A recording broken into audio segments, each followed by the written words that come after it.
have 3 siblings between the ages of 10 and 18. I'm the oldest, fourth at 25. Every year on every single one of our birthday, we're expected to celebrate my mom as well. We've done it since we were little. It was taught to me as giving thanks for carrying plus giving birth to us. Which I'm all for. I am grateful as we wouldn't be here without her. The issue is though, it becomes less of our birthday and more so an anniversary for the day our mom gave birth. Every year on our birthday our mom gets gifts too. As we got older, we're now expected to get her monetary gifts, and not cards, or homemade stuff. Just recently was my birthday and I was gifted some much needed clothes and dishware for my new apartment. My dad however got my mom a new MacBook. My siblings all got her gifts too. My youngest brother isn't expected to give much. But my 16-year-old sister and 18-year-old second brother work, so they're expected to give gifts too. My sister pulled me aside before my birthday and said she was sorry she couldn't get me much. She got me a sweater, I love it. And that she wanted to get me more, but our mom was pressuring her to get a certain necklace for our mom. Apparently my mom had been dropping hints for months and my sister was worried our mom would be upset and feel underappreciated if she didn't get it. I asked how much it was, and my sister said it was $300. I honestly lost it on our mom and chewed into her later that afternoon when my mom opened her gifts after me. I think she's ridiculous for even wanting my sister to spend so much on a gift. Mom started crying and my dad kicked me out. Mom won't answer calls, but my aunt, mom's sister, called and said I was a POS for not respecting my mother and that I'm a selfish, narcissist child for being jealous of the gifts mom got. I thought I was in the right, but now I don't know. It's been over 2 weeks and mom won't answer my calls. She's been posting on Facebook inspiration quotes about letting go of the toxicity in your life, how blood doesn't equal family, and how hard it is to be a mother.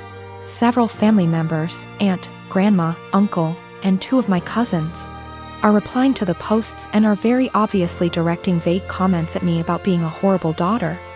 What to think now because of how many people are on her side. My brother lost his job along with all his savings several months ago, and soon after he asked me if it would be okay if he and his wife stayed with me until they could afford their own place again. I hesitated at first, considering I only have a 1-bedroom apartment, but according to them they had no other options, so of course I invited them over and bought a blow-up mattress for the living room. For the first month things were manageable, although admittedly cramped. Then my brother told me that sleeping on the mattress was giving him back pains. So he asked if he could buy a small double bed for the living room. The living room is by far the biggest room I have, so I told him that would be fine as long as there was still room for my couch, TV, bookshelves.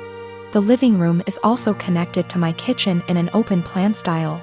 So I reminded my brother to leave walking space around the bed. It's now been 2 months and things have gotten a lot worse. When they first moved in, I would still use the living room every day to unwind on the couch after work. Now whenever I go in, there's a strange vibe like I'm intruding. My brother and his wife are often sitting in bed together when I go in. I always knock and stare at me pointedly until I leave. Sometimes when I sit down they will directly ask me for some alone time and say they would like the room to themselves. This came to a head yesterday when my sister-in-law messaged me with a timetable she'd made of when it would be a good time for me to use the living room. The timetable basically says that they will allow me into the room for an hour each evening, plus 20 minutes around meal times.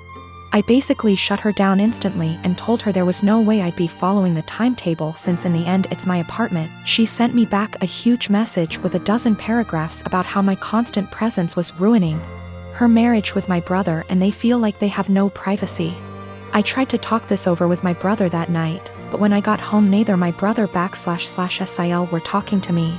So he's clearly just as pissed. Today an Amazon parcel arrived for my brother with a lock for the living room door, which I told him there's absolutely no way I will allow him to install. My brother says I'm creepy for wanting constant access to where they sleep and he's insisting on installing the lock anyway. I don't have a problem with the idea of parents who stay home with their kids. It's not like that. I get that childcare is expensive, and that oftentimes it just makes sense. What I have a problem with is my teenage daughter literally planning her life to only become a song.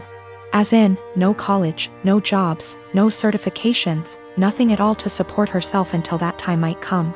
I told her that it doesn't have to be college, that not everyone needs college, but that she needs to do something to start making money to put away so that, if anything goes wrong with her plan, she has a way to support herself and the potential kids.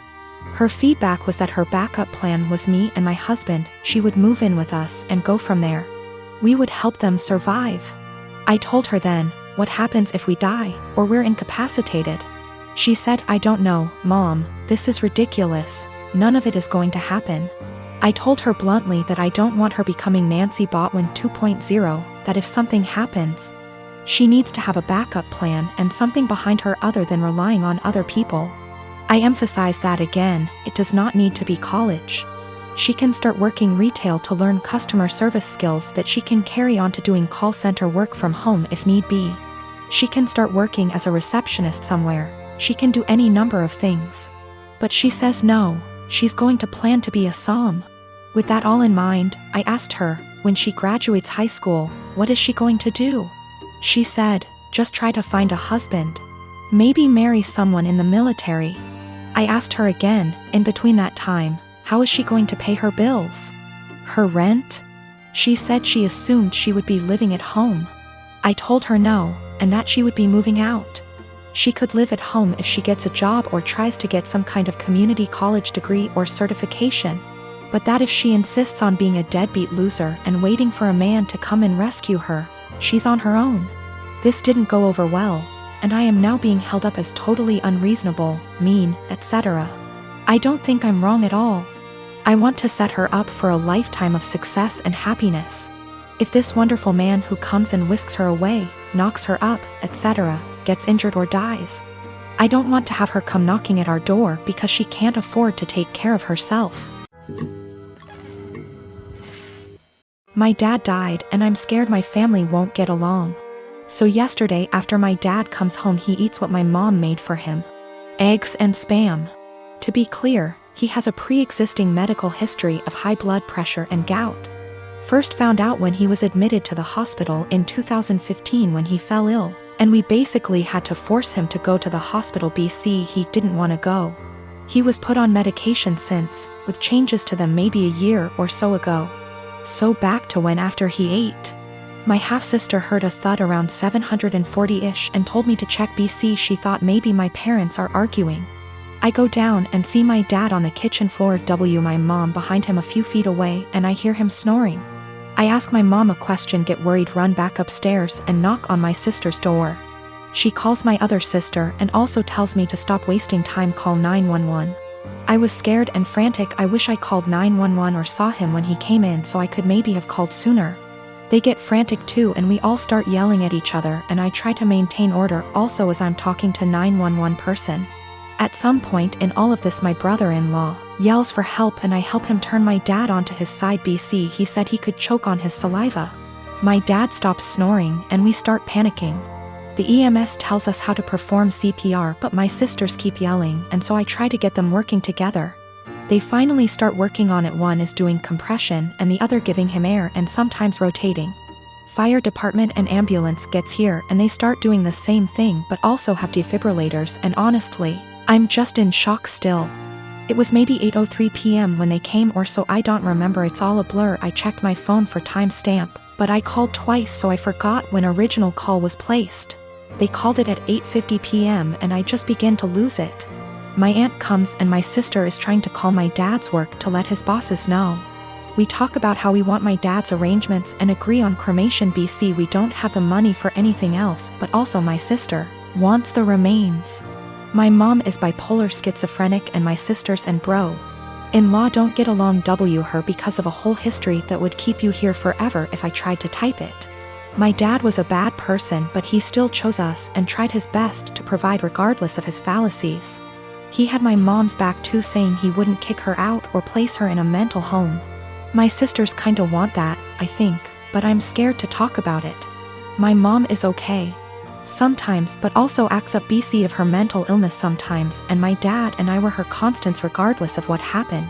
My mom is old and still wants to benefit from some social security services that my dad had but my sisters and I Think we should get a majority control of his account. There's a lot of renovations to be done. BC he ignored upkeep of the house for a number of years, example, the roof. My mom is not very sad about the ordeal. BC she had a long history of mental abuse from my dad and I understand, but we for some reason stayed together. It how to move forward except for one moment at a time and I'm still waiting for funeral home to come pick up his body. It's 8:13 a.m. now, been waiting since night before. And I have been crying but also I can't sleep and I'm sorry if this doesn't meet guidelines. I just need to vent even though I told a few friends. I'm still in disbelief. How this will moving forward. I believe it can though. But it's hard to stay positive.